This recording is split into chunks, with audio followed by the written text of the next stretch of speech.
So today we shall see very interesting article. You call it a tool again. That is called vector.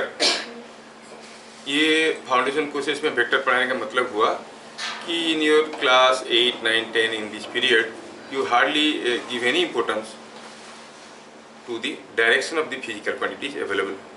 You hardly understand the difference between speed and velocity, distance and displacement. उसमें क्या है कि direction को नज़रअंदाज करते हुए सारा numerical आता है. ठीक है, you will not find a single numerical in your book involving velocity up to class 10. एक भी नहीं मिलेगा. तो थोड़ा हायर लेवल में समझने के लिए और करते क्या वहाँ पर वो सारा जो है ऐसा फिजिकल क्वांटिटी देते हैं कि सारे का डायरेक्शन एक डायरेक्शन में होता है या फिर एक दूसरे के अपोजिट होता है, कोई तीसरा डायरेक्शन नहीं होता है. तो डायरेक्शन बिना जाने भी हम लोग उसको अलजेब्रिकली कर लेते हैं. एक डायरेक्शन को पॉजिटिव ले लेते हैं, एक डायरेक्शन को नेगेटिव ले लेते हैं, काम निकाल देते हैं. कोई वेक्टर कोई वेलोसिटी ऐसा है तो हम इसको पॉजिटिव कर लेते हैं, ऐसा है तो उसको नेगेटिव कर देते हैं, माइनस कर देते हैं, है ना. लेकिन कोई वेक्टर ऐसा है, कोई वेलोसिटी ऐसा है, कोई वेलोसिटी ऐसा है, अब क्या करेंगे, दोनों का डायरेक्शन अलग अलग हो गया. तो how to manipulate with all those quantities associated with directions. तो हमें ये टूल को सीखना है. ठीक है, तो the chapter starts with what is a physical quantity. Physical quantity किसको कहते हैं? यानी quantity that can be measured, जिसको हम मेजर कर सकते हैं उसको कहते हैं फिजिकल क्वांटिटी, है ना. और कोई भी चीज़ को मेजर करते हैं तो we measure it in terms of its units. जैसे मास मेजर करना है तो mass can be measured, you measure it in terms of KG, kilogram, है कि नहीं. You want to measure the length, it is in metre और centimetre, और kilometre अगर बहुत ज़्यादा हुआ तो किलोमीटर में. तो कोई भी चीज़ अगर मेजर करते हैं तो उसका कोई यूनिट भी होता है. ऐसे नहीं मेजर करते हैं कोई यूनिट नहीं, ऐसा भी तो नहीं है. मेजर करते हैं मतलब यूनिट भी होता है. जैसे फोर्स मेजर करना है तो उसका यूनिट न्यूटन होता है या फिर डाइन्स होते हैं, है ना. लाइट का इंटेंसिटी मेजर करना है, कितना ब्राइट लाइट, उसको लुमेंस, है ना. तो ऐसे करके बहुत सारे, जैसे हीट मेजर करना है, हीट इज एनर्जी, ये जूल में होता है, या फिर कैलोरी में भी मेजर कर लेते हैं. तो जो भी चीज़ मेजर कर सकते हैं वो है क्या, फिजिकल क्वांटिटी. जो मेजर नहीं कर सकते वो फिजिकल क्वांटिटी नहीं हो सकता. नहीं, ये लड़का बहुत हैंडसम है. कितना हैंडसम, मेजर कर सकते हो? 80H, H means handsome. ऐसा तो कुछ नहीं, कोई मेजरमेंट नहीं है. मैं गुस्से में हूँ, कितने गुस्से में हूँ? हाँ नहीं, मैं 20 गुस्से में था, वो 30 गुस्से में था, इसीलिए वो मेरे से ज़्यादा गुस्से वाला है. ऐसे कुछ बोल सकते हो? ऐसा तो कुछ नहीं. मुझे दर्द कर रहा है, वैसे पेन का यूनिट है, दैट इज डॉल, है ना. पेन का यूनिट है डॉल. ये भी साइकोलॉजिकल है, उसका कोई नहीं. साइकोलॉजी में पढ़ाते हैं पेन का यूनिट डॉल है. और कहते हैं कि कभी किसी को अगर हैंग भी कर देते हैं ना तो ज़्यादा से ज़्यादा 4 to 5 डॉल का पेन होता है. एंड कहने का पीछे ये मकसद है, when a mother gives birth to a child the pain may go up to 9 dols, मतलब वो उससे भी ज़्यादा तकलीफमंद हो सकता है. सो मदर्स आर ग्रेट, है ना, कहते हैं. एनीवे, तो जो एब्स्ट्रैक्ट क्वांटिटीज है ना, उसका कोई यूनिट नहीं होता, उसको हम मेजर नहीं कर सकते. कोई गुस्से में, कोई सुंदर है, कोई किसी को प्यार कर रहा है, कोई किसी को नफरत कर रहा है. कितना नफरत कर रहा है? मैं तुमको 30 नफरत किया, तू बदमाश मेरे को 40 कर दिया, ऐसे कह रहे ना, नहीं होता है ना. तो चीज़ें ऐसे होते हैं.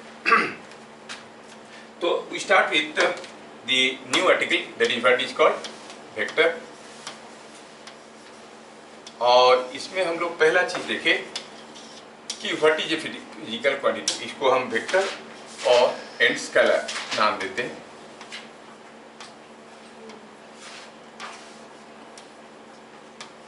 Vector and scalar. At your level हम कहेंगे कि कोई एक फिजिकल क्वांटिटी या तो वेक्टर है या फिर स्केलर है. पर दिन ऐसा नहीं है. हो सकता है कि कोई physical quantity sometimes behaves as vector, sometimes as scalar, and is neither a vector nor a scalar. Those type of quantities are called tensors. नहीं, बहुत बड़े हो जाओगे तो पढ़ोगे. ठीक है, तो वेक्टर एंड स्केलर हो गया हमारा टॉपिक. इस टॉपिक को हम लोग देखना चाहते हैं, लेकिन साथ करेंगे, शुरू करेंगे पहले what is a physical quantity.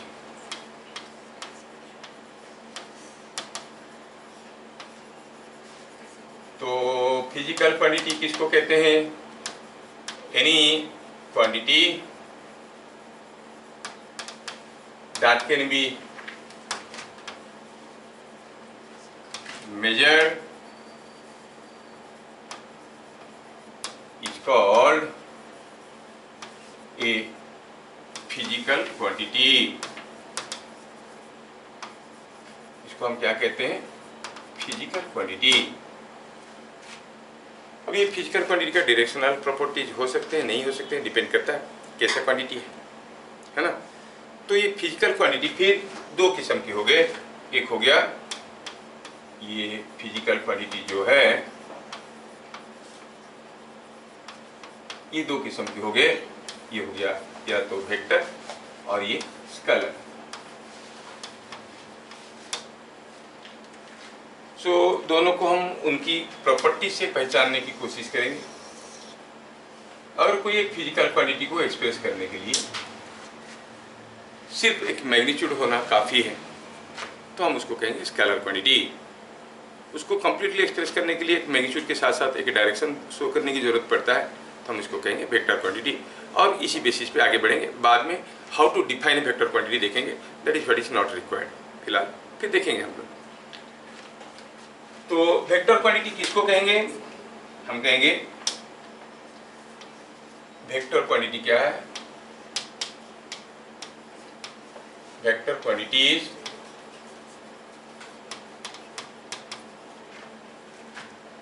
जिसको कहते हैं any physical quantity which needs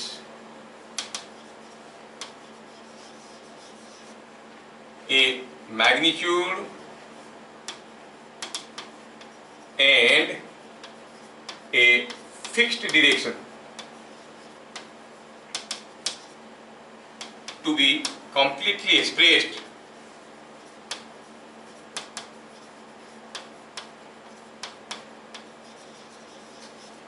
is called a vector quantity.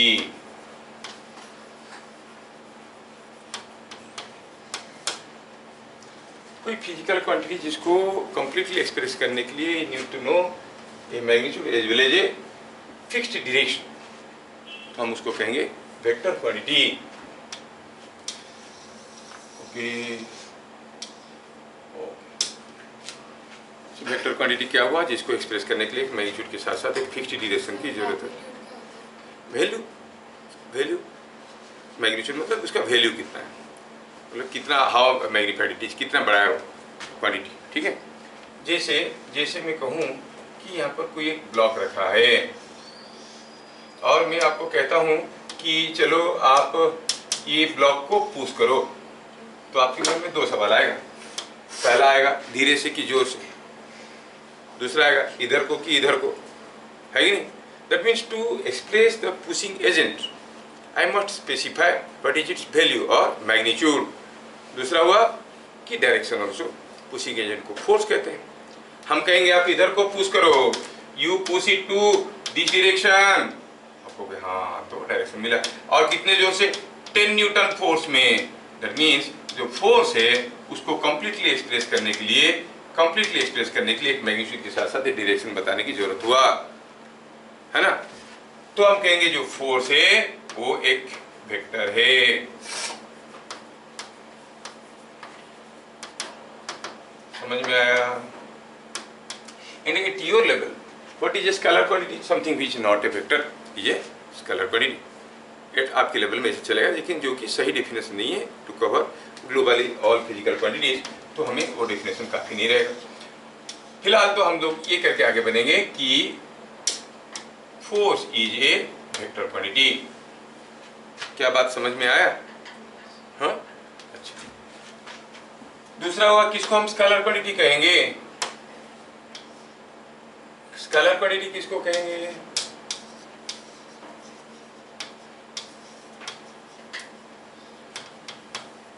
If a physical quantity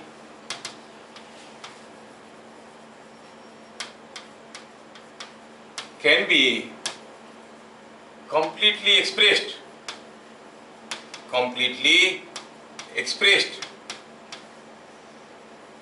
only in terms of its magnitude then it is scalar. जैसे मैं पूछूं व्हाट इज योर एज, आप कहोगे now it is 14 years, किस direction में? 14 is 14, खत्म।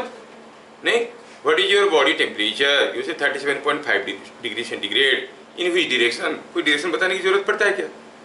है नहीं। What is the length of this pen, you say it is 5 centimetre, खत्म, कोई डायरेक्शन बताने की जरूरत नहीं। There are many physical quantities which can be measured and they can be completely expressed in terms of their magnitude only। समझ में आया? बात समझ में आ रहा है? ठीक है। तो ये हो गया आपका स्केलर क्वांटिटी। अगर आपको ऐसे चीजें समझ में आया तो थोड़ा सा 2-4 एग्जाम्पल ले लेते हैं। हम कुछ एग्जाम्पल लेते हैं और डिस्कशन करते हैं कि ये सब चीजें क्या बनेंगी, स्केलर और vector. Let us just categorise. जैसे हम लोग अभी अभी डिस्कशन कर चुके हैं कि the force is a, just a minute,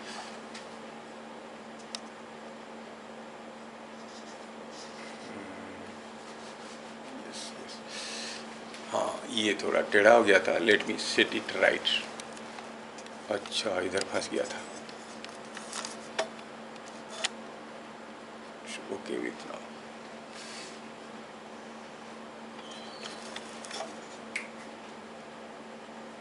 okay fine. हाँ, तो हम क्या बोल रहे थे अभी अभी? जैसे हम देखे, बताओ मास ऑफ ए बॉडी क्या कहोगे? वेक्टर है कि स्केलर है? नहीं, उसका यूनिट क्या होता है? किलोग्राम होता है, केजी होता है। तो मास का कोई डायरेक्शन नहीं है। आपका मास कितना है? आप कहोगे कि 50 केजी, 20 केजी, 30 केजी, जो भी है। नहीं, अच्छा, व्हाट इज लेंथ? कोई डायरेक्शन की जरूरत नहीं। पेन का लेंथ कितना है? 5 सेंटीमीटर, खत्म, कहानी है ना। सो लेंथ कहो तो ये आएगा। सपोज हम पूछेंगे, जैसे अभी भी हम बता रहे थे, व्हाट इज फोर्स? वेक्टर होगा कि स्केलर? क्योंकि फोर्स को कंप्लीटली एक्सप्रेस करने के लिए एक मैग्नीट्यूड के साथ साथ एक डायरेक्शन दिखाने की जरूरत पड़ता है। तो फोर्स इज दिस। नहीं, what about speed? Speed of light is 3 × 10⁸ metre पर सेकेंड। किस डायरेक्शन में बताने की जरूरत नहीं है। बुलेट ट्रेन कितना स्पीड में चलता है? ओ, ये तो 180 किलोमीटर पर आवर स्पीड में चलता है। किधर को चलता है बताने की जरूरत नहीं। तो स्पीड इज स्पीड, इसका कोई डायरेक्शन की जरूरत नहीं है। तो speed comes like this. And do you differentiate between speed and velocity? जैसे मैं कहूँ I found a car moving with 20 metre पर सेकेंड, तो मैं स्पीड बताया कि वेलोसिटी बताया? स्पीड बताया। I found a car moving with 20 metre पर सेकेंड टुवर्ड्स ईस्ट, तो मैं क्या बताया? Speed associated with direction. I am talking about velocity. तो वेलोसिटी क्या बन गया? Velocity is a vector quantity, है ना। Similarly what about acceleration? Have you ever heard about this term? Yes, acceleration. चलो आप अभी बताओ 2-3 चीजें और क्या क्या चीजें बता सकते हो? स्केलर क्वांटिटी एक तो बताओ, देखते हैं, सोचो और स्केलर क्वांटिटी बताओ एक तो scalar quantity. Temperature is one scalar quantity, इसका कोई डायरेक्शन नहीं होता है।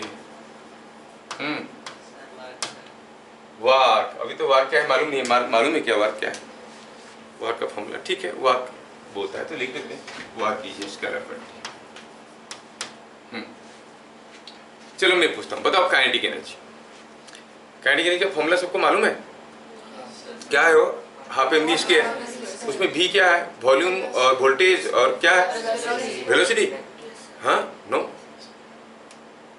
क्योंकि कोई भी वेक्टर का स्क्वायर निकालना किसी को नहीं आता है, वेक्टर का स्क्वायर नहीं निकलते।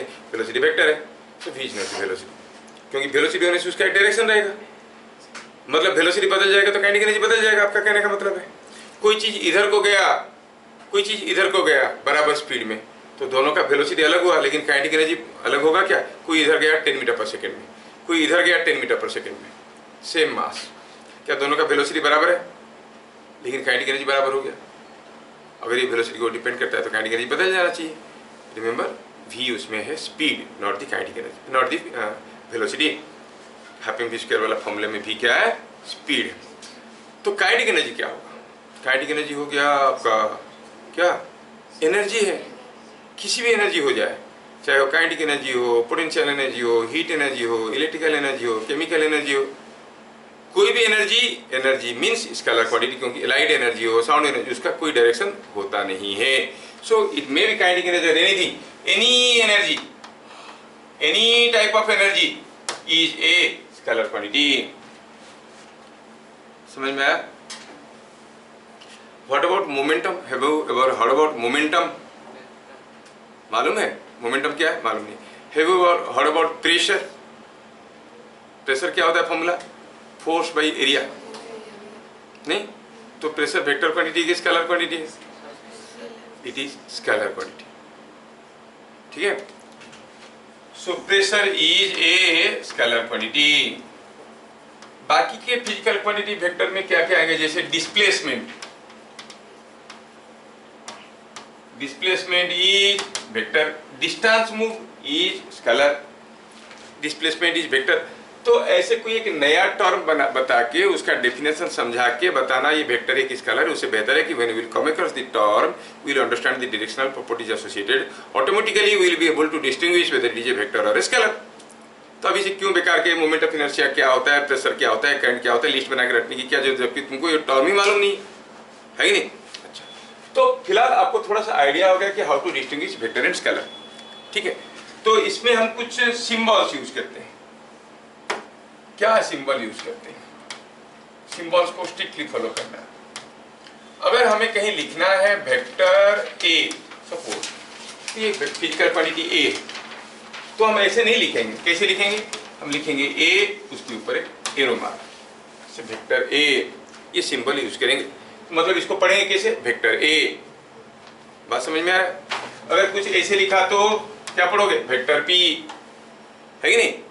पूरा चीज को पहले सिंबल ऐसे यूज किए। दूसरा सिंबल हुआ कि अगर हमें कहीं कुछ लिखना है ऐसे, मैग्नीट्यूड ऑफ वेक्टर ए, तो इतना लंबा लिखने की जरूरत नहीं है। कैसे लिखोगे आप? लिखोगे ए का मॉडुलस साइन। इसको क्या पढ़ना है? Magnitude of vector A. क्या मेरी बात समझ में आ रहा है? We shall make use of this symbols. समझ में आ रहा है? जैसे अगर समझ में आ रहा है तो मैं एक छोटा सा एग्जांपल देता हूँ।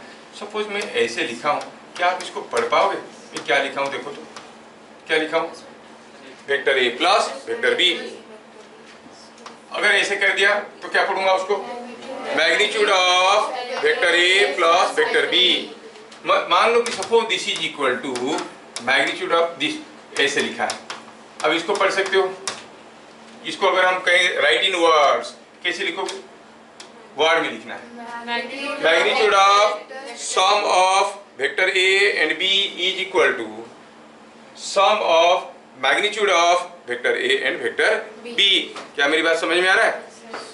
कितना लंबा सेंटेंस बन रहा है? क्यों बोल रहा हूँ? क्योंकि वो सेंटेंस दिया रहेगा, तो सेंटेंस को भी पढ़ के समझ में आने की काबिलियत होना चाहिए आपके पास, है कि नहीं? इसका मतलब क्या हुआ? Magnitude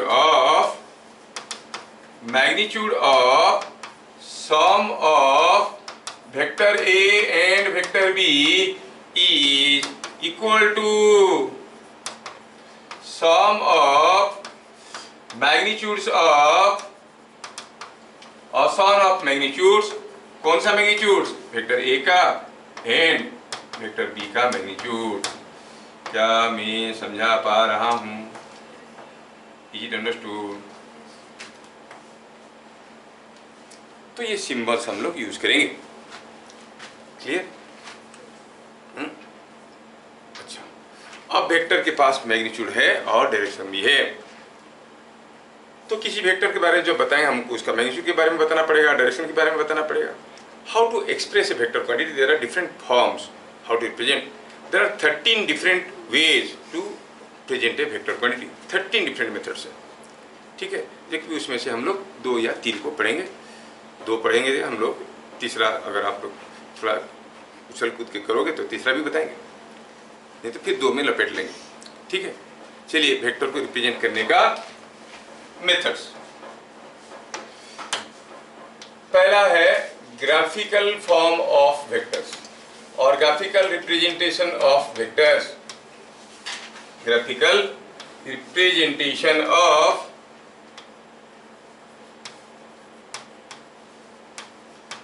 vectors.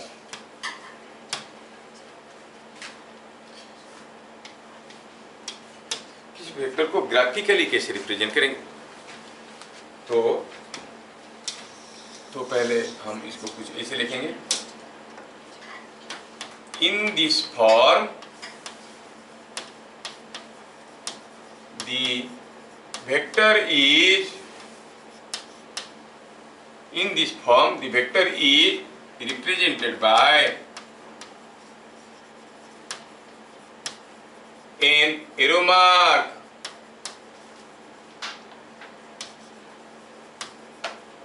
such that length of arrow represents or gives magnitude of vector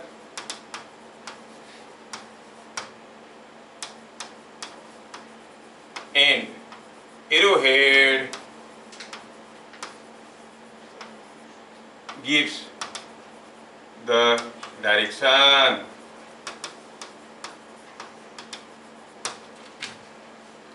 तो ये जो ग्राफिकल फॉर्म ऑफ वेक्टर्स है, इसमें हम किसी वेक्टर को कैसे रिप्रेजेंट करते हैं? Just by N arrow mark, just by N arrow mark. अच्छा, तो फिर उसमें से उसका मैग्नीट्यूड और डायरेक्शन कैसे पता चलेगा?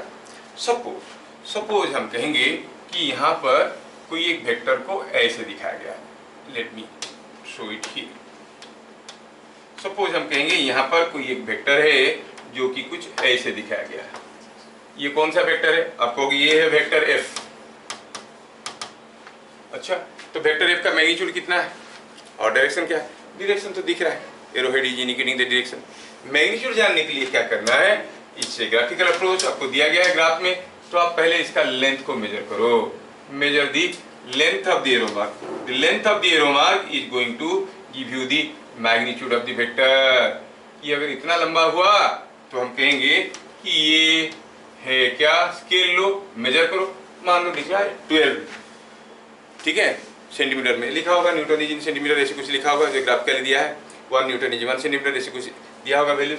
तो आप कहोगे ये जो लेंथ है ये क्या रिप्रेजेंट कर रहा है? Magnitude of the vector.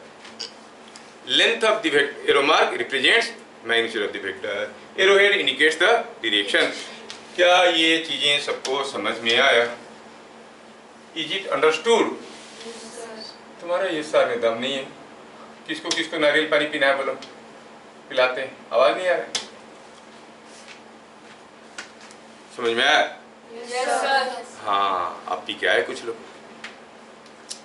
अच्छा, अगर समझ में आया तो just look at this figure and tell me if you want to. Suppose I say here is a block and this block is being pushed by say 2 forces. Say the forces are acting on the block. And suppose the 2 forces are one like this and the other like this. ऐसा करके 2 force आ रहे हैं। एक force का नाम है F1 vector, दूसरा force का नाम है F2 vector. 2 forces are acting on the block. आपको बताना ये है कि ये जो दोनों फोर्स इसके ऊपर आएंगे, ये जो दोनों फोर्स इसके ऊपर आएंगे, ये दोनों फोर्स के चलते ये ब्लॉक मूव करेगा। किधर को मूव करेगा? टू लेफ्ट और टू राइट। लेफ्ट। कैसे पता चला? पता चला कि बड़ा फोर्स है क्योंकि लेंथ ज्यादा है, ये छोटा फोर्स है, लेंथ कम है। सो बड़ा फोर्स छोटा फोर्स को काउंटर ब्लास्ट करेगा और धकेल भी ले जाएगा। That means he clearly understands that this block will move in this direction. And how could you know? Because F2 का magnitude is more than F1 का magnitude. क्या बातें समझ में आ रहा है? यस, ये चीज है। थोड़ा सा लड़के को तकलीफ हो रहा है, लेट मी सी, उसका लोअर लेंस कट रहे।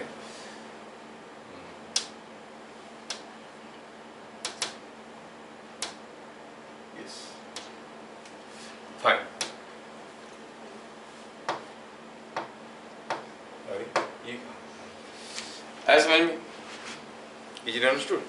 अच्छा, तो ग्राफिकल फॉर्म में किसी वेक्टर को कैसे रिप्रेजेंट करते हैं हमें समझ में आ गया।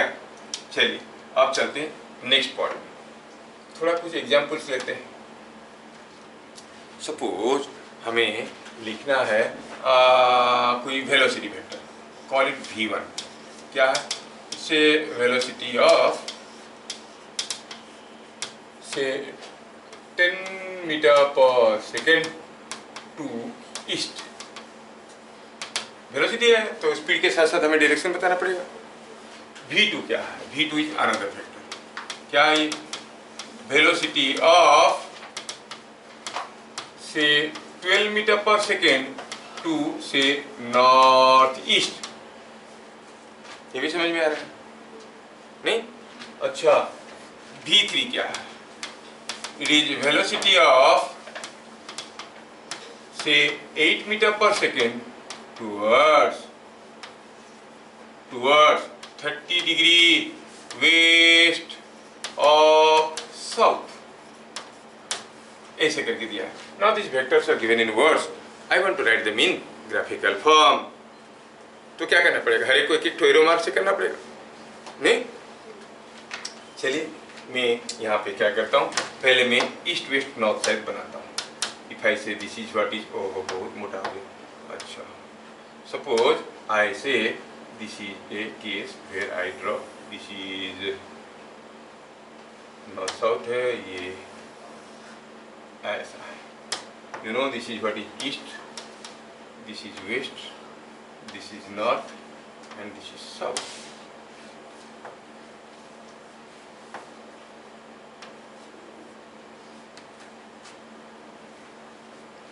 Clear? Now the thing is, हमें ड्रॉ करना है पहला वेक्टर v1। पहला vector v1 by an arrow mark. कैसा arrow mark? Velocity of 10 metre पर सेकेंड टुवर्ड्स ईस्ट। तो ग्राफ पेपर में पहले ईस्ट वेस्ट नॉर्थ साउथ दिखा दिए। फिर हम क्या किए कि हम एक एरो मार्क ड्रॉ करेंगे। कितना लंबा? 10 यूनिट्स का। मान लो लिख दिए कि 1 सेंटीमीटर इक्वल टू 1 मीटर पर सेकेंड, तो 10 सेंटीमीटर हो गया। So this is what is a vector. कितना लंबा ड्रॉ करना था इसको? 10 यूनिट्स का। नाम क्या है इसका? v1। हो गया, इतना लंबा लिखने की जरूरत नहीं। What is v1? It is 10 metre पर सेकेंड टुवर्ड्स ईस्ट। अंडरस्टूड? हो गया कि नहीं? दूसरा, वेलोसिटी ऑफ 12 मीटर पर second to north east. North, ये नॉर्थ है, ये ईस्ट है। नॉर्थ ईस्ट मतलब दोनों का बीचों बीच है। कितना लंबा एरो मार्क खींचना है? You have to pull an arrow mark of length 12 units. और क्या लिखना है? ये v2। हो गया कहानी।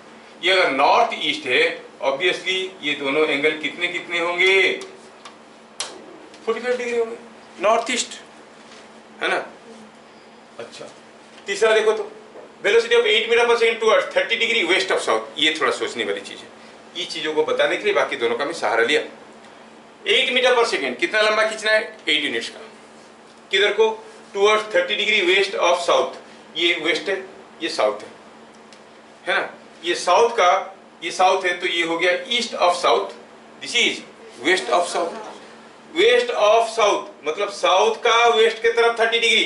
You have to draw an arrow mark of length 8 units.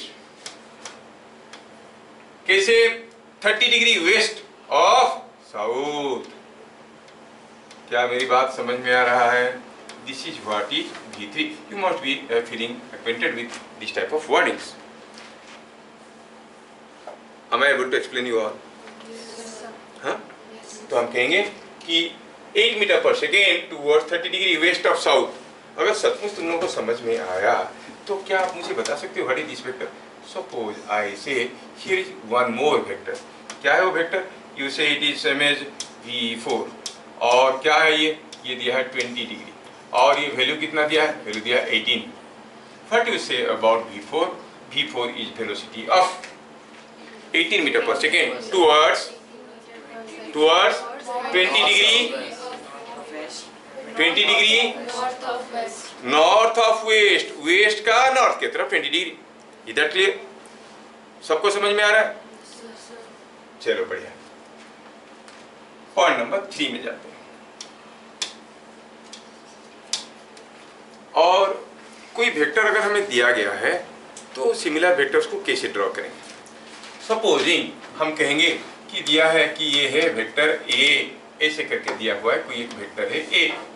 Fine, कोई आपको पूछा कि क्या तुम ड्रॉ कर सकते हो 2a? हाँ, इसमें क्या बड़ी चीज है, a का डबल। a का डबल ड्रॉ करना है, मतलब क्या करना पड़ेगा, you have to draw an arrow mark whose length will be double of that of a. Is that clear? This is what is called 2a. ये हो गया दूसरा वेक्टर जो कि 2 है। क्या है रिलेशन, ये जितना लंबा होगा ये उसका डबल होगा ही नहीं होगा। अच्छा, अगर मैं कहूँ आपको ड्रॉ करो -a, कर सकते हो? वेक्टर को माइनस ड्रॉ कर सकते हो? अगर हम कहेंगे -a ड्रॉ करो तो a जैसा है उसका अपोजिट होगा माइनस। कोई आदमी 10 मीटर ईस्ट की तरफ गया, मतलब वो -10 मीटर वेस्ट की तरफ गया, है ही नहीं? तो हम कहेंगे -a कैसे होगा, -a ऐसे ही होगा जैसे a होता था। और आप देखोगे कि जो -a है ये -a है, कैसे होगा डायरेक्शन, इसका अपोजिट होगा। And now the -a vector is looking like this. -3a, हाँ क्या बड़ी चीज है, -3a, तो ठीक है जो -a है उसका 3 गुना बड़ा खींच लेना है, दिस इज -3a। क्या मेरी बात समझ में आ रहा है? तो कोई एक वेक्टर दिया तो इसका सिमिलर मल्टीपल्स हम लोग ड्रॉ कर सकते हैं, नेगेटिव में या पॉजिटिव में कर सकते हैं। But in either case the length of the vector will represent the magnitude of the vector. हर एक केस में लेंथ क्या रिप्रेजेंट करेगा, length will represent the magnitude of the vector. हर एक केस में length will represent magnitude of the vector. Moreover, हाँ sir अगर वो 2a होगा तो फिर मैग्नीट्यूड भी डबल होगा। ऑब्वियसली लेंथ डबल हो गया तो मैग्नीट्यूड डबल नहीं हुआ क्या, a का डबल, 2a मीन्स a का डबल, है कि नहीं? अच्छा, यहाँ पे एक चीज समझ में आ रहा है, देखो अगर a ऐसे हुआ, ये -a हुआ, सबको समझ में आया? और क्या समझ में आया बताओ तो, a का मैग्नीट्यूड ज्यादा है कि -a का मैग्नीट्यूड ज्यादा है? दोनों का मैग्नीट्यूड सेम है because it is the length of the arrow mark. Figure से पता चल रहा है कि a का magnitude is same as -a का मैग्नीट्यूड नहीं, और 2a का magnitude is same as twice of magnitude of a, जो सिली क्वेश्चन आप पूछ रहे थे। a का मैग्नीट्यूड का डबल होता है 2a का मैग्नीट्यूड, a का मैग्नीट्यूड -a का मैग्नीट्यूड बराबर होता है, क्योंकि they are all represented by arrow marks and the length of the arrow doesn't have any direction. ये पेन को ऐसे रखने से लेंथ ज्यादा होगा कि ऐसे रखने से लेंथ ज्यादा होगा? अच्छा, हम खड़े होने से हमारा लेंथ ज्यादा है कि लेटे रहने से लेंथ ज्यादा है? सेम नहीं है, जान लो। खड़े होते ये वजनदार चीज है ना, दब जाते हैं, हड्डियां थोड़ा दब जाते हैं, 2 सेंटीमीटर पास छोटे हो जाते हैं। लेट के खींच के करोगे तो 2-3 सेंटीमीटर ज्यादा मिलेगा, ठीक है? हाँ, कोई अगर तुम्हारा हाइट पूछेगा, बोला हाइट खड़े होते वक्त की लेटे वक्त पूछ लेना, उसमें 2 सेंटीमीटर, क्योंकि बैठ जाता है नीचे वजन से, स्केलेटन दब जाता है। तो जो 5 फुट 8 इंच का आदमी होगा उसको भी सोने के लिए 6 फुट का खटिया चाहिए, क्योंकि देखोगे पाँव उसका बाहर निकल रहा है, वो 3-4 इंच तो खुल ही जाता है, खुल जाता है सब, ये पंजरा सब खुल जाता है। समझ में आया? हाँ, तो ये चीजें आपकी पकड़ में आया क्या? एक तो हुआ a का मैग्नीट्यूड -a का मैग्नीट्यूड की बराबर है, और 2a का मैग्नीट्यूड मतलब twice of magnitude of a। Clear? अच्छा, पॉइंट नंबर 4 में देखेंगे। पॉइंट नंबर 4 में देखेंगे कि magnitude of a vector, magnitude of a vector is the length of the arrow mark, length of arrow mark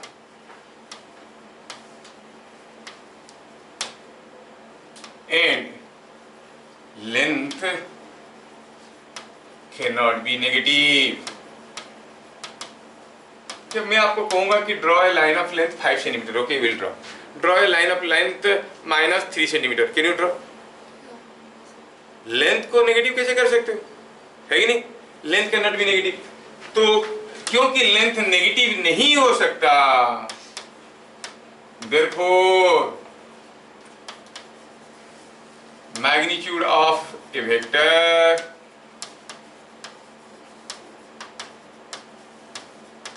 is always positive। ये कभी negative नहीं होता, ये ऑलवेज पॉजिटिव है। किसी भी वेक्टर का मैग्नीट्यूड कभी नेगेटिव नहीं होता, क्योंकि वो length of the arrow mark है। समझ में आ रहा है? Scalar can be negative, colour quantity negative होते हैं। टेम्परेचर कितना है उसका -20 डिग्री सेंटीग्रेड, वो सब अलग है। वेक्टर की बात करें, समझ में आ रहा है? वेक्टर अगर मान लो वेलोसिटी है, it is speed associated with direction.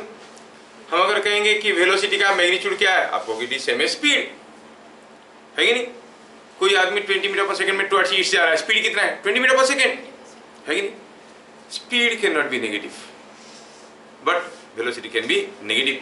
मैं कहूँ कि सपोज एग्जाम्पल में हम कहेंगे a car is moving with 20 meter per second. Statement is wrong. Here what I am talking about, speed or velocity. I am not associating any direction. Means I am talking about the speed. Car is moving with -20 meter per second. Statement is wrong. But if I write the same statement in different form, कि मैं कुछ ऐसा कैसे, car is moving with -20 meter per second to east. अब मैं speed बता रहा हूँ कि वेलोसिटी, और लिख सकते हैं हाँ, इसका मतलब है 20 metre per second towards west. Vector can be negative, vector A, vector minus A, but magnitude of A, magnitude of minus A, all are positive, they can not be negative. क्या मेरी बात समझ में आ रहा है? Magnitude of a vector can never be negative. समझ में आ रहा है? पहली बात सुन लो, पहली चीज है। अच्छा, इसका मतलब ये हुआ कि अगर मैं कहूँ just for sake of example कि सपोज वेक्टर ए है, इसका मैग्नीट्यूड है 12, क्या आप बता सकते हो what is magnitude of 2a? कितना होगा? 24। अच्छा, what is magnitude of this? ये भी 24। अच्छा, what is magnitude of -a? Same 12। और magnitude of -2a, I will write it otherwise. I will write it -3a. क्या होगा? प्लस और minus. Magnitude is always positive, it can not be negative, so it is minus नहीं plus. कितना? 36। अगर मैं लिखूं -4a तो नो, दिस इज 12, -4 × 12 तो हो गया -48। ये पॉजिटिव है पूरा, पर उसके साथ नेगेटिव क्वांटिटी जबरदस्ती मल्टीप्लाई करोगे तो नेगेटिव हो ही जाएगा। समझ में आ रहा है? तो ये कितना हो गया वैल्यू? -48। क्या बातें समझ में आ रहा है? अच्छा,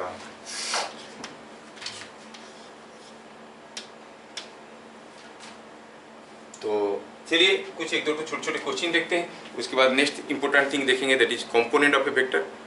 कंपोनेंट कैसे पता करते हैं देखेंगे उसके बारे में, लेकिन उससे पहले थोड़ा इसके रिलेटेड चीज़ों को देखते हैं। ओके, सपोज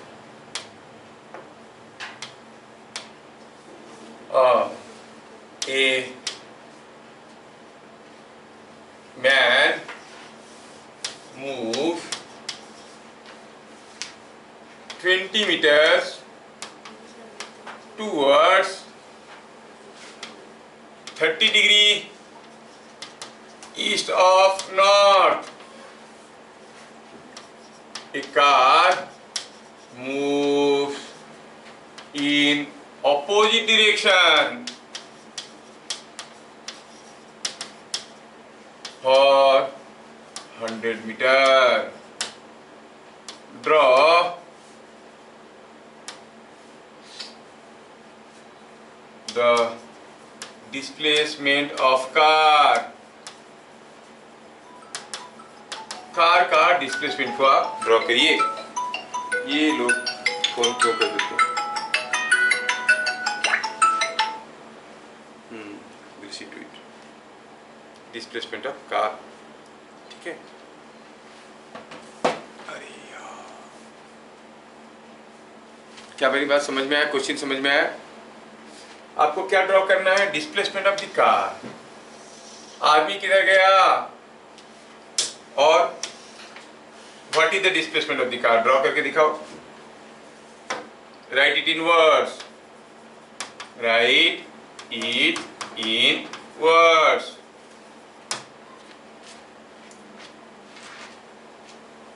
ठीक है, वर्ड्स में लिखना है। कैसे लिखेंगे? A man moves 20 meters towards 30 degree east of north. A car moves in opposite direction for 100 meter. तो चलिए थोड़ा ड्रॉ करके तो देखें, फिर वो डायरेक्शन को भी तो बताना पड़ेगा।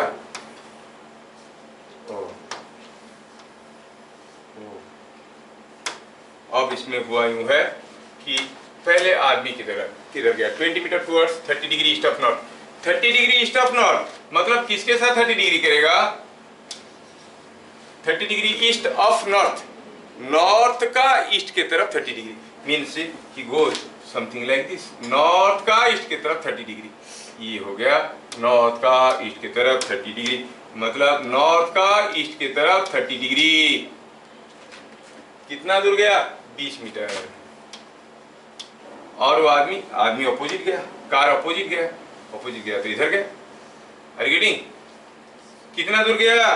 100 मीटर। नहीं, ये 20 है, ये 100 है, बोलने से थोड़ा तकलीफ होता है। हेलो, नमस्कार, ମୁଁ ଖବର ପାଇଛି ରେ ଭାଇ, ଗୋଟେ କ୍ଲାସରେ ଅଛି, ମୁଁ ଟିକେ ପରେ ଫୋନ୍ କରିବି, ମୋର ଟିକେ ପରେ ଫୋନ୍ କରିବି। तो क्या हो गया? ये हो गया, इधर कौन गया? मैन। इधर कौन गया? कार। ड्रॉ करके दिखा दी। राइट इट इन वर्ड्स, तो क्या कहोगे? The displacement of the car is 100 metre towards, displacement of the car is 100 metre towards किधर को? अरे ये 30 है तो ये 30 हुआ कि नहीं हुआ? 30 डिग्री। ये कौन सा है? साउथ है। ये कौन है? वेस्ट है। क्या कहोगे? 30 डिग्री वेस्ट ऑफ साउथ। समझ में आया? तो आंसर क्या लिखेंगे? Displacement of the car is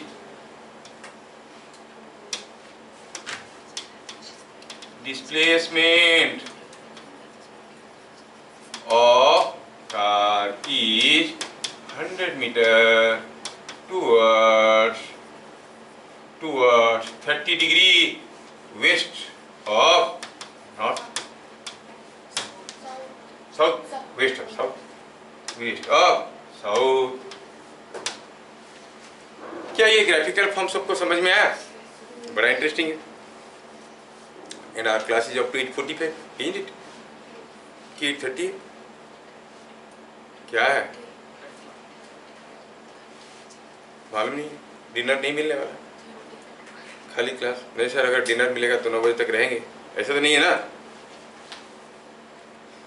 देखो यही था मन में उसका, चुप रह रहा है, इसलिए कोई डिनर विनर नहीं मिल रहा।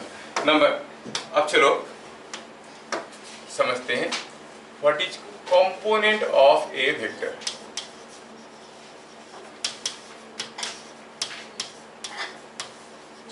क्या है ये चीज कंपोनेंट ऑफ ए वेक्टर? ठीक है, हम लोग समझ चुके हैं what is graphical form of representation. Now we are talking about component of a vector. Supposing हम कहेंगे कोई एक, मान लो कि कोई एक ग्राफिकल प्लेन है और ये प्लेन में सपोज हम कहेंगे कि ये, चलो मानते हैं कि ये ईस्ट है, ये नॉर्थ है, और ये नॉर्थ है, ये ईस्ट है, और कोई सपोज कोई आदमी कुछ यहाँ से शुरू करके ये started from here and gone like this. कितना दूर गया है? वो गया है सपोज 100 मीटर, और वो कुछ ऐसा गया है, कि this length and this length are known to us. ये लेंथ कितना है? ये लेंथ दिया है suppose something like 60 metre and ये दिया है 80 मीटर। हर्षित बोला क्या हो? बोलो, कुछ तो होगा। उसके कान सूंघ रहे थे कि बोल रहे थे? कान में कुछ मुंह लगा के बैठा है तब से। हमारी 11th क्लास में भी एक लड़की दूसरे कान सुनते रहते। बोलना है तो बोलो कुछ। हाँ, तो इसमें कि कोई आदमी कुछ ऐसे गया है, दिया है, तो ये हो गया डिस्प्लेसमेंट। कोई पूछेगा आदमी कितना गया, वो 100 मीटर गया, ठीक है। वो आदमी ईस्ट के तरफ कितना गया? अरे वो इधर गया, ठीक है। इधर जाते जाते वो ईस्ट की तरफ कुछ दूर निकल गया कि नहीं? है कि नहीं? ईस्ट की तरफ गया नहीं, गया इधर, लेकिन इधर जाते जाते ईस्ट की तरफ भी तो कुछ दूर निकल गया, है कि नहीं? तो उसको फिजिक्स की लैंग्वेज में क्या कहते हैं? कोई पूछेगा what is the displacement of the person, you से 100 मीटर्स। व्हाट इज द, वो ईस्ट के तरफ कितना डिस्प्लेसमेंट हुआ, मतलब what is the component of his displacement in the direction of east. Component का मतलब होता है parts, components of a computer, components of your body, different parts. तो ये वेक्टर का भी दो पार्ट है। कैसे? जैसे अगर कोई यहाँ से यहाँ पर चला गया है, बाद में उसका दोस्त आया और पूछा मेरे दोस्त को देखियो, हाँ कहाँ गया, इधर गया, तो उसके पास अगर जाना चाहता है तो उसके पास दो तरीका है, या तो इधर को जाएगा 100 मीटर और he can go 60 metre towards east and then 80 metre towards north and reach his friends, है कि नहीं? तो ये भी तो एक रास्ता हुआ। So these are all parts of his displacement, so components of displacement, are you getting? तो अगर हम कहेंगे उसका डिस्प्लेसमेंट क्या है, आप कहोगे 100 metre in this direction. What is the component of his displacement in the direction of east, मतलब इधर जाते जाते ईस्ट की तरफ कितना चला गया है। तो अगर हम पूछेंगे what is the component of his displacement in the direction of east, आप क्या आंसर दोगे? 60 metre. What is the component of his displacement, ये डिस्प्लेसमेंट का component in the direction of north, 80 metre. Component of displacement in the direction of west, हाँ sir west की तरफ गया नहीं, no no no no. Component of a vector in a direction निकाल रहे हैं, मतलब component itself is a vector. Component of a vector in a direction east पूछ रहे हैं ना, इन द डायरेक्शन नॉर्थ पूछ रहे हैं, मतलब कंपोनेंट को बताने के लिए डायरेक्शन की जरूरत पड़ रहा है कि नहीं पड़ रहा है, मतलब component of a vector is also a vector, are you getting? So when I ask component of the vector in the direction of west, you know it is 60 meter towards east, so it is minus 60 meter towards west. Don't say zero. Are you getting my words? Component of the vector in the direction of east अगर 60 हुआ, component of the vector in the direction of west क्या होगा? minus 60 meter. मेरी बात समझ में आ रहा है? तो जो समझ में आया उसको हम लिखेंगे। तो पहला चीज हम इसका फिजिकल इंटरप्रिटेशन कर रहे थे और फिजिकल इंटरप्रिटेशन से हमें समझ में आया कि component of a vector is also a vector and it has a direction associated। और किसी भी वेक्टर का किसी भी डायरेक्शन में कंपोनेंट निकाल सकते हैं अगर हमें वेक्टर और डायरेक्शन दोनों बता दिया गया तो, ठीक है। तो पहला चीज समझ में आया कि component of a vector is also a vector. बड़ा खतरनाक होते हैं इसके ऊपर क्वेश्चंस, बड़े खतरनाक क्वेश्चंस होते हैं, जब हम लोग न्यूमेरिकल करेंगे तो आपको पता चलेगा, ठीक है। कंपोनेंट ऑफ एस, एस क्या है? एस क्या है? यहाँ पर डिस्प्लेसमेंट है। एस में किसके लिए लिख रहा हूं? डिस्प्लेसमेंट वेक्टर है। Component of S in direction of east कितना हो गया? 60 मीटर।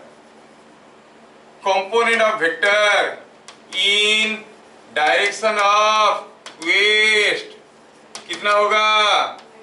माइनस 60 मीटर, क्योंकि component is a vector. Component is a vector, vector can be negative, velocity can be negative. A car is moving with minus 20 metre per second towards east, तो मैं क्या बताया? Velocity की speed, velocity 20 metre per second towards waste. Speed can not be negative, velocity can be negative. हाँ, तो क्या बता सकते हो what is the component of S in direction of north? क्या कहोगे? 80 मीटर। और इन डायरेक्शन ऑफ साउथ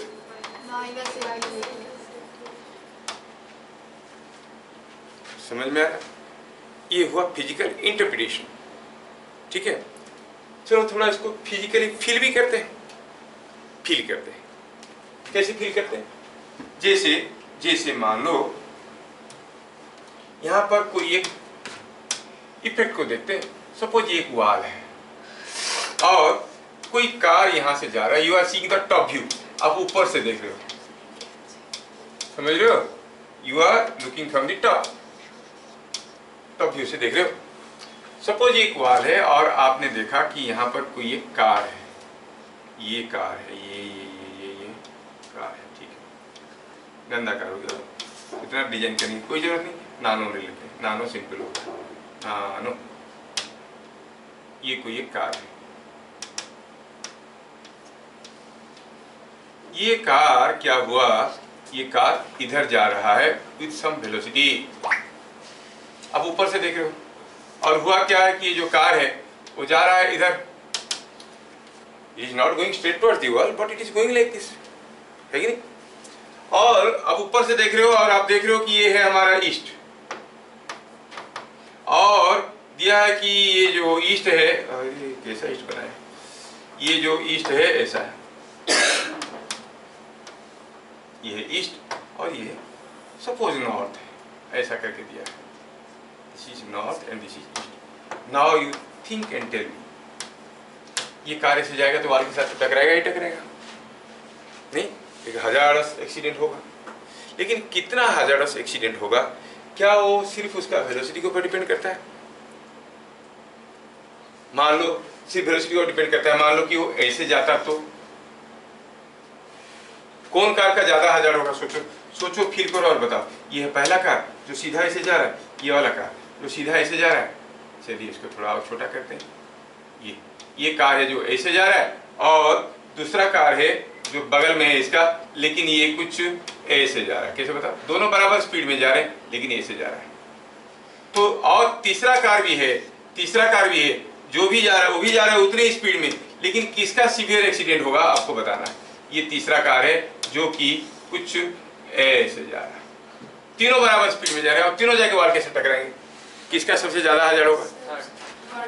ए का कि बी का कि सी का? ए का सबसे ज्यादा हजारस होगा एक्सीडेंट। ये कौन हो गया, क्या हो गया? अरे होगा ना।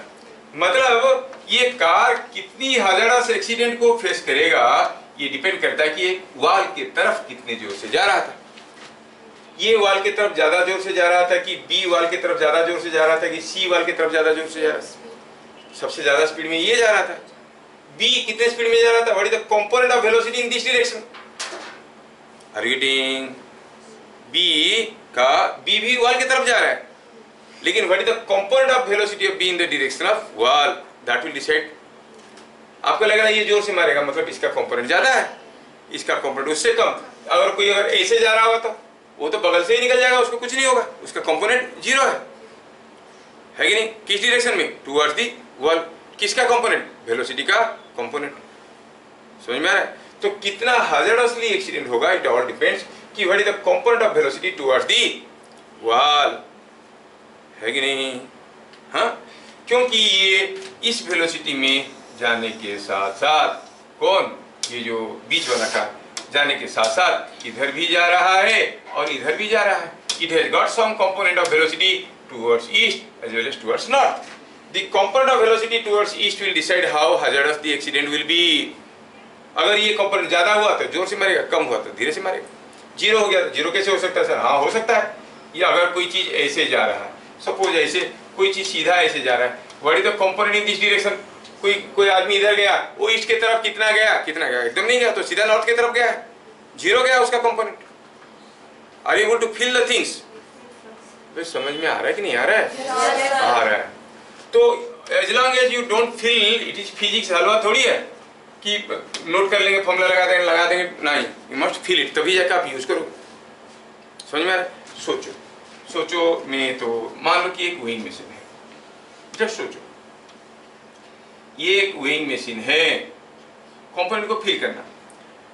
अब ये इसके ऊपर क्या हुआ है, इसके ऊपर हमने एक ब्लॉक रख दिया, ये है एक ब्लॉक जो इसके ऊपर रखा हुआ है, and this block is connected by A hook here. Okay, now see, suppose मैं यहाँ पर एक रस्सी बांधता हूँ और रस्सी को ऐसे लेता हूँ, और यहाँ पर कोई एक पुली लगा है, pulley is like this, and you pull the रोप।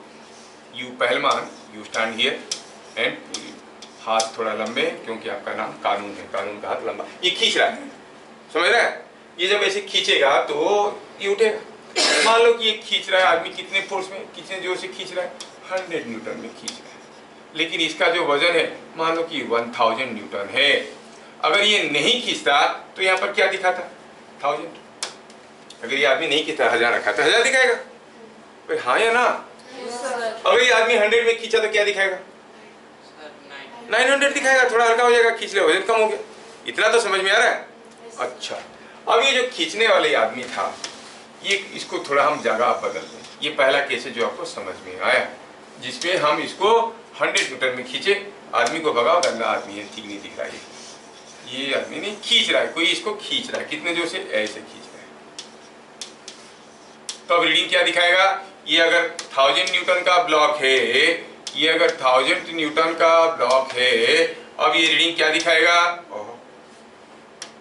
ये रीडिंग दिखाएगा कितना, 900 न्यूटन। ये सबको समझ में आया क्या? चलो मैं केस बदल देता हूँ। I go for the case again.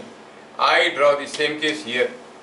अब मैं क्या करता हूँ, ये जो पुली था, ये पुली को भी मैं मिटाता हूँ। अब मैं क्या करता हूँ, यहाँ से लगाया ऐसे, और अब मैं इसको खींचता हूँ। अब इस केस में क्या लग रहा है आपको, अभी भी 900 न्यूटन होगा कि उससे ज्यादा होगा कि उससे कम होगा? सोचो सोचो। अब मैं 100 न्यूटन में फिर खींचा, मैं जब खींच रहा हूं इसको 100 न्यूटन में, मैं जब इसको 100 न्यूटन में खींच रहा हूं, इस केस में भी तो 100 न्यूटन में खींच रहा था, इधर भी तो खींच रहा था, खींच रहा था नहीं खींच रहा था, तो सीधे ऊपर की तरफ खींच रहा था।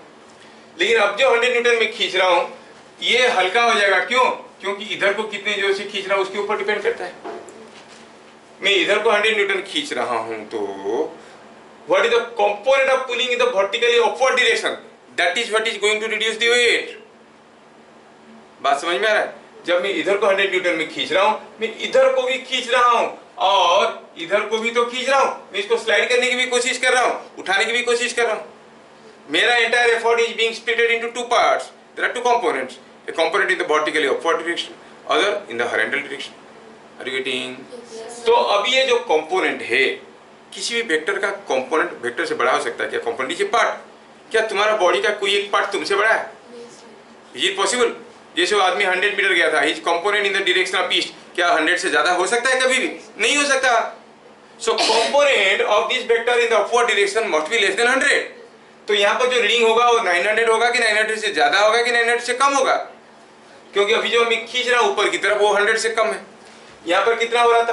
पूरा सीधे 100 में खींच रहे थे तो 900 हो रहा था। अब कितने में खींच रहे हैं? 100 से कम में, मतलब 80-90 में खींच रहे हैं। तो रीडिंग जो होगा 900 होगा कि उससे ज्यादा होगा कि कम होगा?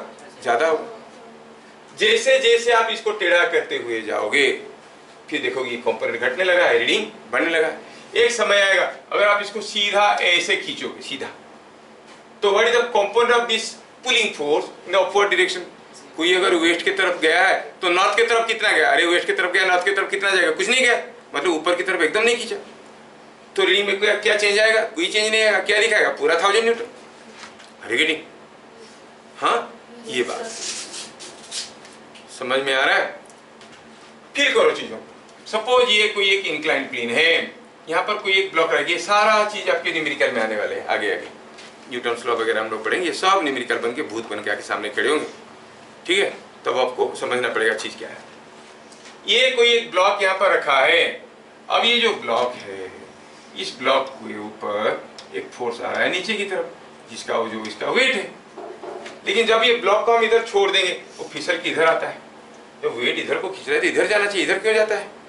क्योंकि ग्रेविटी इधर खींचते खींचते इधर भी खींच रहा है और इधर भी खींच रहा है। खींच रहा है नहीं खींच रहा है? तो because of the component of weight down the incline this sides down.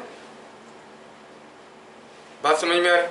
अगर मुझे ये ब्लॉक को रोक के रखना है, सोचो आप, थोड़ा बताओ, फील करो चीजों को। करेंगे तो हम लोग दुनिया भर की चीज। ये कोई एक इंक्लाइन प्लेन है और यहाँ पर इसका कोई ब्लॉक रखा है जिसका वेट है 100 न्यूटन, और यहाँ पर से ब्लॉक रखा है 100 न्यूटन। दो आदमी खड़े, एक 100 न्यूटन गिर रहा था, हाथ लगाकर रोक के रखा, ये फिसल रहा था, ये भी रोक के रखा है। किसको ज्यादा फोर्स लगाना पड़ेगा? ए को जो रोक के रखा है, या बी को जो रोक के रखा है? बी गिर रहा था, वो रोक के रखा है, ये फिसल रहा था, वो भी रोक के रखा है। किसको ज्यादा ताकत लगाना पड़ेगा? ए को कि बी को? बी को ज्यादा ताकत लगाना पड़ेगा। फील में आ रहा है ना? अब क्यों, चलो देखते हैं। बी के केस में वो सीधा नीचे आ रहा था, तो उसको पूरा काउंटर करके क्यों रोकना है? तो पूरा 100 न्यूटन लगाना पड़ेगा। सबको समझ में आ रहा है? इस केस में ये ब्लॉक का वेट 100 है।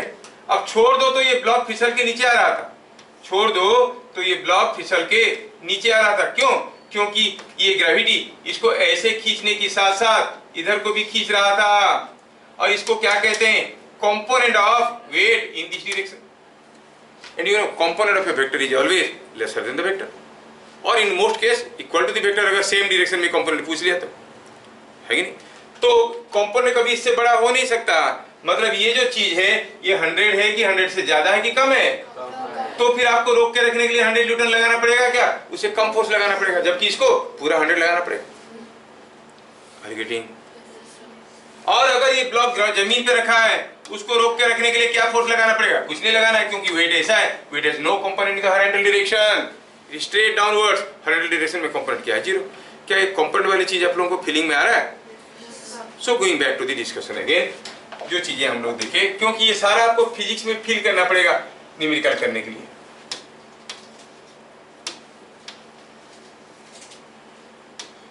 Going back to the component again, component of a vector, जैसे हम बताएं यहाँ पर, कोई आदमी इधर को गया अगर 100 मीटर, ऐसा गया कि ये 60 मीटर है, ये 80 मीटर है, तो आप कहोगे component of displacement in the direction of east is 60 metre, in the direction of north is 80 metre, and in the direction of west is minus 60 metre. चीजें समझ में आ गया?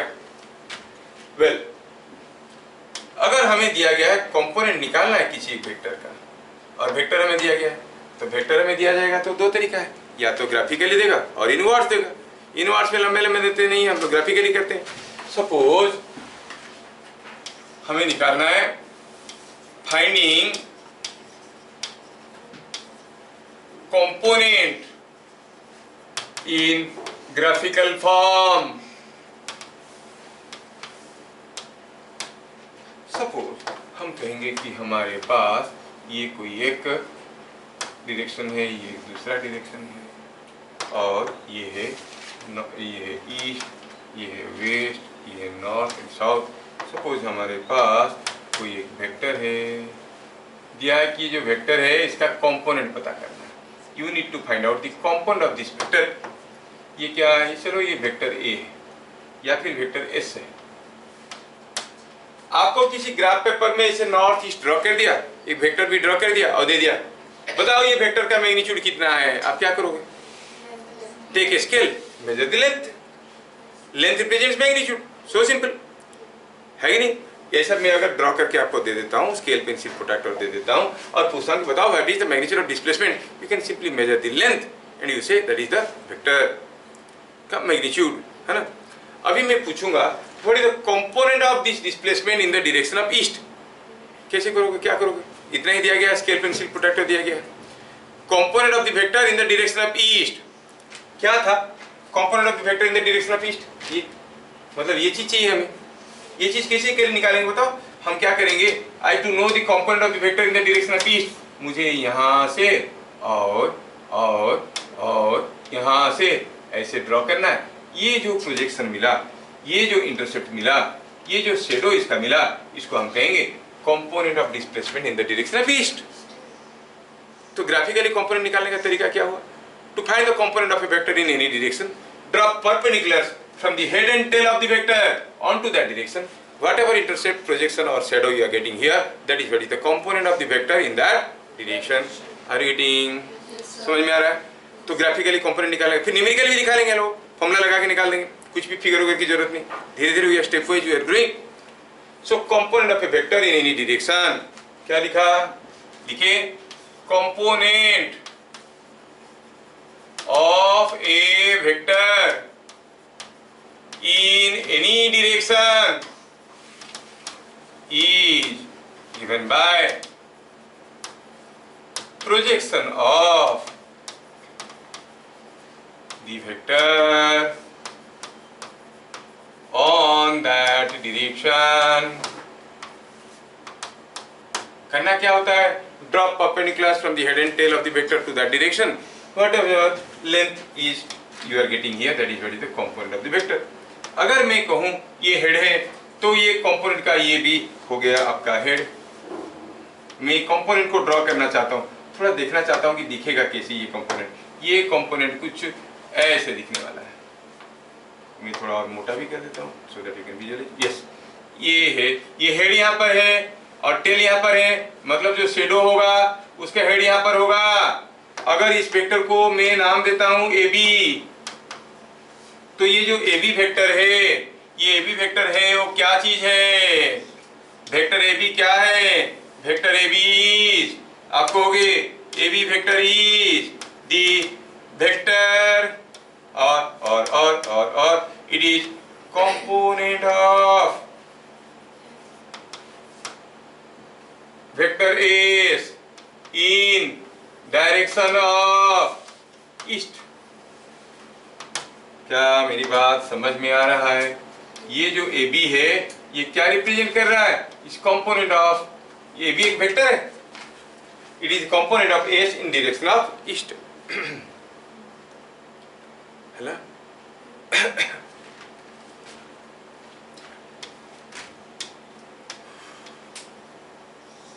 सिमिलरली अगर हमें पूछा गया what is the component of displacement in the direction of north, तो आप क्या करोगे? आप फिर इसका टेल से नहीं, और इसका टेल से और इसका हेड से, from the tail and head of the vector you have to draw perpendiculars, onto the north direction, है ही नहीं? तो ये चीज मिलेगा कंपोनेंट। ये जो कंपोनेंट है वो भी एक वेक्टर है, उसका भी एक हेड होगा, एक टेल होगा। हेड कहाँ होगा? हेड से जो प्रोजेक्शन आया that will represent the head, head से जो प्रोजेक्शन आएगा that will represent the head. यहाँ पर होगा हेड, यहाँ पर होगा tail, so the component vector will look like this. क्या मेरी बात समझ में आ रहा है? अगर इसका नाम मैं देता हूं सी और डी, तो आपको ये जो सी डी वेक्टर है ये भी एक वेक्टर है। क्या है? Component of S in direction of north. क्या मेरी बात समझ में आ रहा है? मतलब कोई भी वेक्टर अगर दिया है, किसी भी डायरेक्शन में कंपोनेंट पूछा तो हम बहुत आसानी से बता सकते हैं, बहुत ही आसानी से हम कंपोनेंट बता सकते हैं। हाँ, ठीक है। न्यूमेरिकली हम कंपोनेंट को कैसे निकालेंगे? How to find the component of the vector numerically? Component of the vector numerically, point number 3। तो पॉइंट नंबर 2 में हम समझे, अगर हमें कोई वेक्टर ऐसे दिया गया है, इसका हमें कोई भी डायरेक्शन में कंपोनेंट निकालना है, you want to find the component like this in this direction, और you want to find the component of the vector in some other direction. से I want to find the component of this vector in this direction और component of the vector in this direction, किसी भी direction में, या फिर component vector in this direction, किसी भी direction में कंपोनेंट निकालना है। तो अगर आपको वेक्टर ए का कंपोनेंट निकालना है इस डायरेक्शन में, तो आपको करना क्या है? यहां से इसके ऊपर परपेंडिकुलर ड्रॉ करना है, ऐसे इस डायरेक्शन में निकालना है, यहां से परपेंडिकुलर ऐसे ड्रॉ करना है। यहां से इस डायरेक्शन में कंपोनेंट चाहिए तो यहां से परपेंडिकुलर ड्रॉ करना है। क्या टेल से नहीं करना है? टेल तो ऑलरेडी जुड़ा हुआ है ना, फिर ड्रॉ क्या करना है? So you have drawn perpendiculars on to every direction. Figure देखो और बताओ, अगर हम ये O है, ये P है, ये Q है, ये R है, in which direction the component of the vector is, in which direction the component of the vector is maximum आपको दिख रहा है? कौन सा केस में देखो तो, कौन सा केस में सबसे कम है कंपोनेंट? OQ के डायरेक्शन में कंपोनेंट कम है। OQ के डायरेक्शन में कंपोनेंट तो इतना लंबा है, ओ भाग्य। जबकि OR की डायरेक्शन में कंपोनेंट कितना है? This is the component in the direction of OR, है ही नहीं? OQ के डायरेक्शन में ये, तो सबसे कम कौन से डायरेक्शन में कंपोनेंट दिख रहा है? इन द डायरेक्शन ऑफ OR। तो कोई भी वेक्टर का किसी भी डायरेक्शन में कंपोनेंट निकालने का मतलब क्या हुआ? हेड और टेल से उसी डायरेक्शन पे परपेंडिकुलर ड्रॉ कर दो। हेड के नीचे जहां से प्रोजेक्शन आया फुट ऑफ द परपेंडिकुलर, वहां पर एरो मार्क दे दो। ये जो वेक्टर कंपोनेंट है, जैसे हम कहेंगे, अगर हम कहेंगे कि ये जो कंपोनेंट है इन द डायरेक्शन ऑफ OQ, वो कैसा दिखेगा? वो ऐसा दिखेगा, क्योंकि हेड यहाँ पे होगा। अच्छा, OR के डायरेक्शन में जो वेक्टर होगा वो कैसे दिखेगा कंपोनेंट, वो ऐसे दिखेगा। OP के डायरेक्शन में जो होगा वो ऐसे दिखेगा, क्योंकि हेड के शेडो में हेड रहेगा, टेल के शेडो में टेल रहेगा। क्या मेरी बात सबको समझ में आ रहा है? तो आया कि नहीं आ रहा? Yes sir. तो किसी भी वेक्टर का किसी डायरेक्शन में कंपोनेंट निकालना आपके लिए कोई बड़ी दिक्कत की बात नहीं। साथ साथ आपको ये भी समझ में आ रहा होगा कि अगर कोई वेक्टर ऐसा है and I need to know the component of the vector in some direction से लाइक दिस, तो क्या बता सकते हो what is component of this vector in this direction, in the direction of PQ? तो what you have to do is to drop perpendicular from the head as well as from the tail. लेकिन do you get in projection here? They are the same point.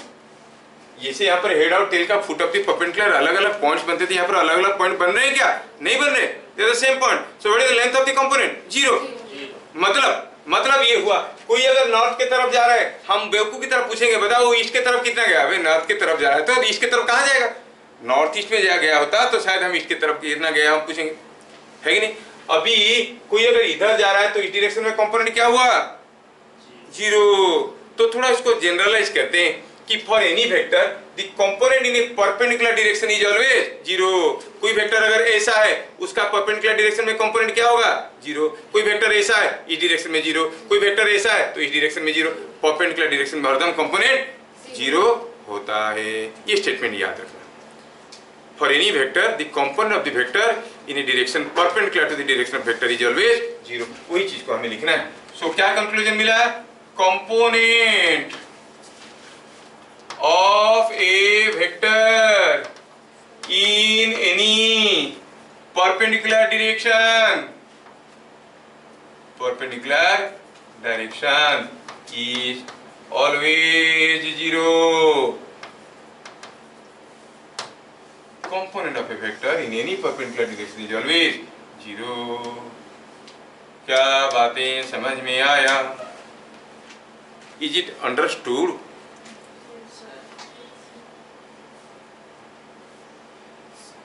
अगले class हम लोग देखने वाले हैं numerically कैसे पता करते हैं। ग्राफ पेपर को कुछ नहीं दिया, यह कि एक वेक्टर है कोई आदमी गया 100 meter towards 30 degree east of north, बताओ what is the component of his displacement in the direction of east in the direction of north. मतलब न्यूमेरिकली कैसे निकालना है, ठीक है? Numerical approach to find out the component of a vector in any direction, फिर उसके related numerical, है ना, वो चीजें भी देखेंगे।